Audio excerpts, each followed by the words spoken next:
இது எங்க டீம். இவன் தான் அசால்ட் ஆறுமுகம். இவன் செப்ரவரி சேகர். இவன் பில்டிங் பெருமாள்.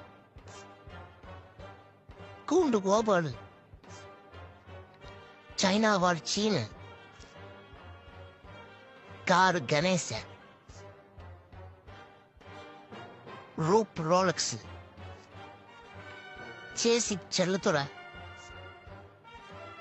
இவன் ஜன்னல் ஜெகநாத. இவன் ஏணி ஏழுமுலை. இவன் ஸ்னேக் பாபு. இவன் கத்தி போறா கதிரேசன். இவன் ரகசிய உளவாளி ராஜ்சேகர். இவன் பாயும் புலி பரமசிவன். இவன் பறக்கும் படை பாலாஜி. இவன் தான் விண்டோ கிளாஸ் விரும்மாண்டி. ஃபைனலா எஸ்கேப் எரிமலை.